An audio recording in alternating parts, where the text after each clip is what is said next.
అది విని యాతధాని, తేజస్వరూపుడైన మహర్షి, మీరు చెప్పిన మీ పేర్లను తాత్పర్యం నాకు అర్థం కావడం చాలా కష్టం. మంచిది, మీరు చెరువులో దిగండి అని అన్నది. వశిష్ఠుడు, నా పేరు వశిష్ఠుడు, అందరికంటే శ్రేష్ఠుడను, కనుక నన్ను వరిష్ఠుడు అని కూడా ప్రజలు అంటారు. నేను గృహస్థాశ్రమంలో ఉన్నాను కాబట్టి వశిష్ఠత, ఐశ్వర్య సంపత్తి వాసం చేయట కారణంగా నీవు నన్ను వశిష్ఠుడని గ్రహించు అని అన్నాడు. యాతధాని, ముని, మీరు మీ పేరు గురించి వివరించారు. దాని అక్షరాలైనా ఉచ్చరించడం కష్టం. నేను మీ పేరు గుర్తు ఉంచుకోలేను. మీరు వెళ్ళండి, చెరువులోకి ప్రవేశించండి అని అన్నది. కశ్యపుడు, యాతధాని శరీరానికి కశ్య అని పేరు. దానిని పోషించేవానిని కశ్యపుడు అంటారు. నేను ప్రతికూలంలోనూ శరీరంలోనూ అంతర్యామి రూపంతో ప్రవేశించి దానిని రక్షిస్తూ ఉంటాను. కనుక నేను కశ్యపుడను. కు అంటే భూమి మీద, వమ అంటే వర్షాన్ని కురిపించే సూర్యుడు కూడా నా స్వరూపమే. కాబట్టి నన్ను కుపమా, కూమా అని కూడా అంటారు. కశ్యపుడు, యాతధాని శరీరానికి కశ్య అని పేరు. దానిని పోషించేవానిని కశ్యపుడు అంటారు. నేను ప్రతికూలం అనగా శరీరంలోనూ అంతర్యామి రూపంతో ప్రవేశించి దానిని రక్షిస్తూ ఉంటాను. కనుక నేను కశ్యపుడను. కు అంటే భూమి మీద, వమ అంటే వర్షాన్ని కురిపించే సూర్యుడు కూడా నా స్వరూపమే.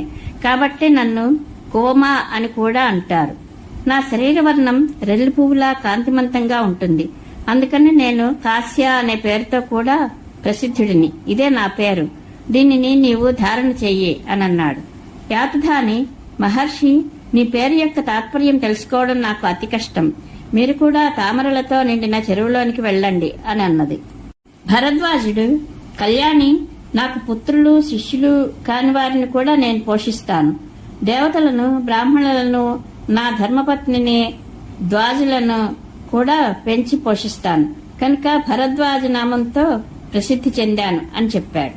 యాతధాని, మునివర్య, మీ పేరులోని అక్షరాలను ఉచ్చరించడం కూడా నాకు కష్టం అనిపిస్తుంది. అందుకని దానిని నేను ధారణ చేయలేను.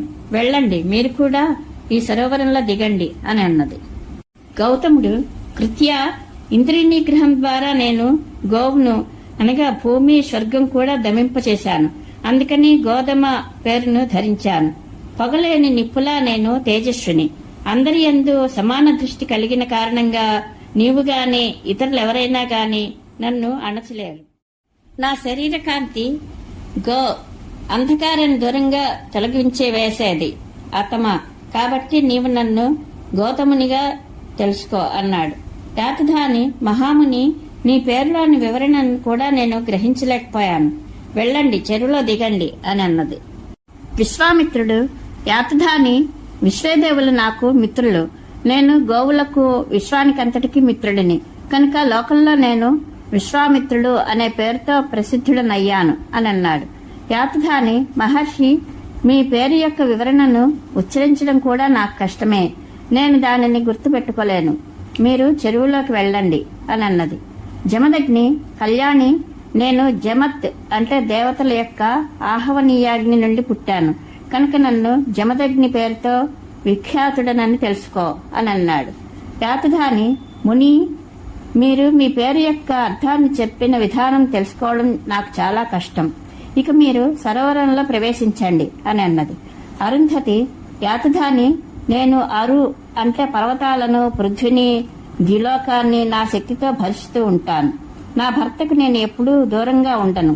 అతని మనసు ఎరిగి నడుచుకుంటాను. కనుక నా పేరు అరుంధతి అని అన్నది. యాతధాని, దేవి, మీరు మీ పేరును వివరించి చెప్పారు. అందులో ఒక్క అక్షరమైనా ఉచ్చరించడం నాకు కష్టమే. కనుక దీనిని కూడా నేను గుర్తు ఉంచుకోలేను. మీరు చెరువులో ప్రవేశించండి అని అన్నది. గండ, యాతధాని, గడి ధాతువు నుండి గండి శబ్దం ఉత్పత్తి అయింది. ఇది ముఖంలోని ఒక భాగం, కపోలానికి వాచకం. నా కపోలం ఎత్తుగా ఉంటుంది కనుక లోకులు నన్ను గండ అంటారు అని చెప్పింది. యాతధాని, నీ పేరులోని అర్థాన్ని ఉచ్చరించడం కూడా నాకు కష్టమే. కనుక దానిని గుర్తుపెట్టుకోవడం అసంభవం. వెళ్ళు, నీవు కూడా చెరువులో దిగు అని అన్నది. పశుసఖుడు, అగ్ని నుండి పుట్టిన కృత్య, నేను పశువులను సంతోషంగా ఉంచుతాను. వాటికి ప్రియసఖుడను. కనుక నేను పశువులను ఈ గుణాన్ని బట్టి నా పేరు పశుసఖుడు అయింది అని చెప్పాడు. యాత్రాని, నీవు చెప్పిన నీ పేరులోని అక్షరాలను ఉచ్చరించడం కూడా నాకు చాలా కష్టం కలిగించేదే కనుక దానిని గుర్తుపెట్టుకోలేను. ఇప్పుడిక నీవు కూడా చెరువులోకి వెళ్ళు అని అన్నది. ఈ ఋషులతో పాటుగా సునస్సఖుడు అనే పేరు గల ఒక సన్యాసి కూడా ఉన్నాడు. అతడు తనను పరిచయం చేసుకుంటూ, యాతధాని, ఈ ఋషులు తమ పేర్లను వ్యాఖ్యానించి చెప్పినట్లుగా నేను చెప్పలేను. నీవు నా పేరును సునహ సఖ సఖుడు, ధర్మానికి మిత్రులైన మునులకు మిత్రుడుగా తెలుసుకో అని అన్నాడు.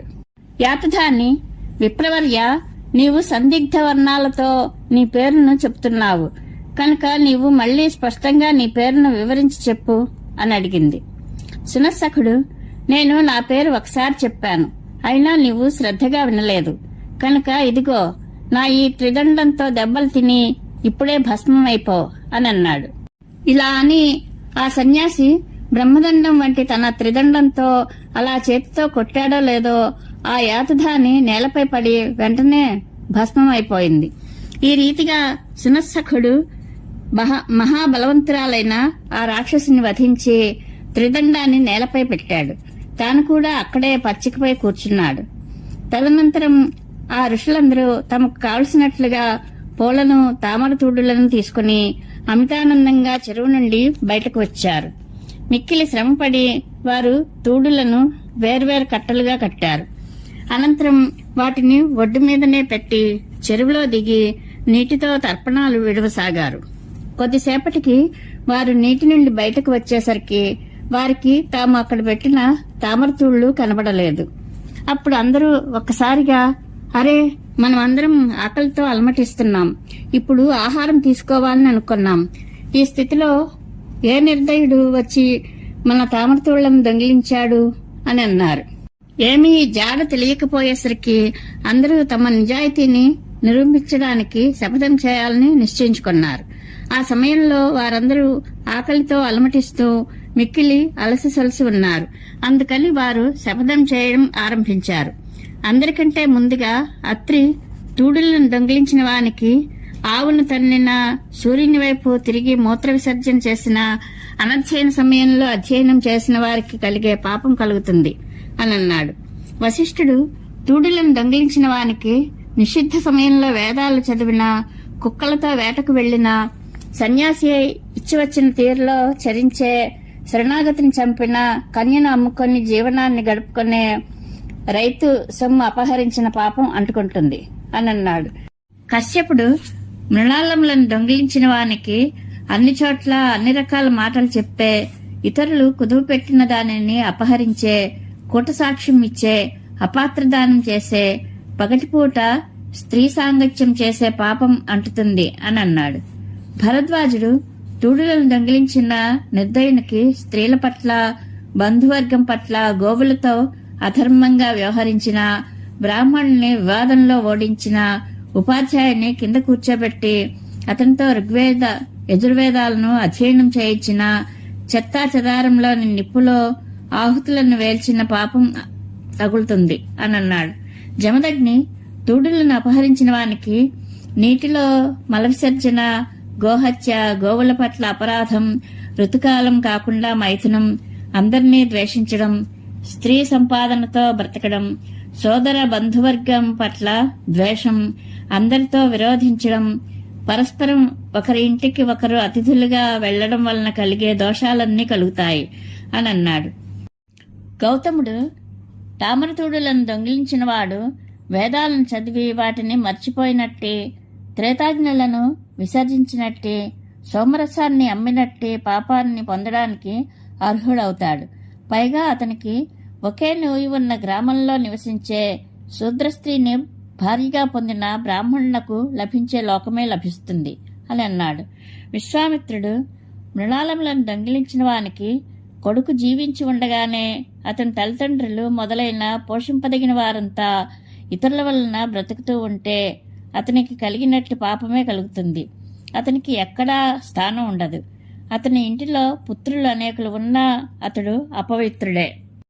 వేదాలను మిథ్యగా తలచేవాడు, విద్యాగర్వం కలవాడు, రైతులు, ఇతరుల పట్ల అసూయ కలిగినవాడు, వర్షాకాలంలో పరదేశాలకు వెళ్లేవాడు, జీతం తీసుకుని పనిచేసేవాడు, రాజపురోహితుడు, యజ్ఞానికి అధికారం లేనివాని చేత యజ్ఞం చేయించేవాడు అవుతాడు అని అన్నాడు.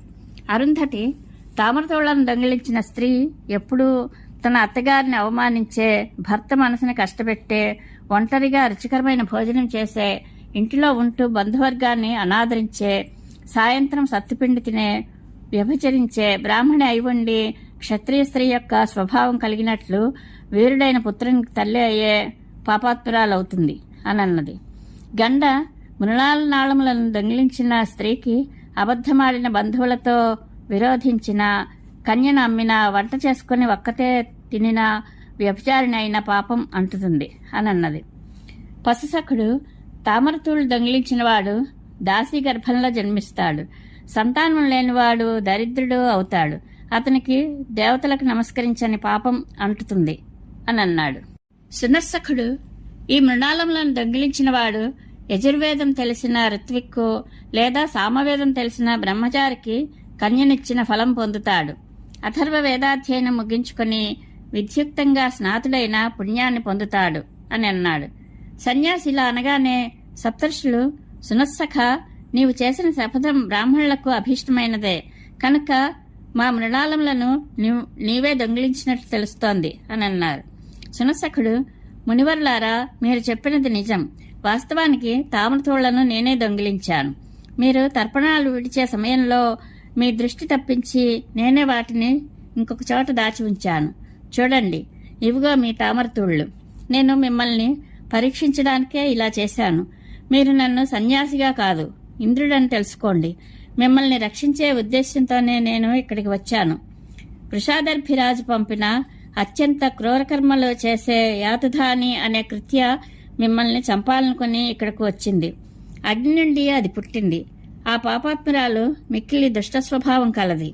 అది మిమ్మల్ని తప్పక చంపివేస్తుంది. అందుకే ఇక్కడకు వచ్చి నేను ఈ రాక్షసిని వధించాను.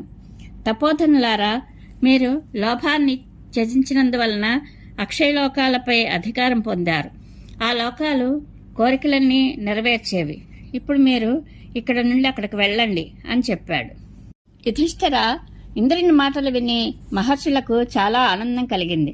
వారు తథాస్తు అని ఇంద్రుని ఆదేశాన్ని పాటించి అందరూ అతనితో పాటుగా స్వర్గానికి వెళ్లారు. ఈ రీతిగా ఆ మహాత్ములు మిక్కిలిగా ఆకలితో బాధపడుతున్న లోభాన్ని దరికి రానియలేదు. అందుకే వారికి స్వర్గం ప్రాప్తించింది. కాబట్టి మనిషి ప్రతి దశలోనూ లోభాన్ని విడిచిపెట్టాలి. ఇదే అన్నిటికంటే గొప్ప ధర్మం అని భీష్మ పితామహుడు ధర్మరాజుకు చెప్పాడు. పరమేశ్వర అనుగ్రహ ప్రాప్తిరస్తు. శుభం భూయాత్.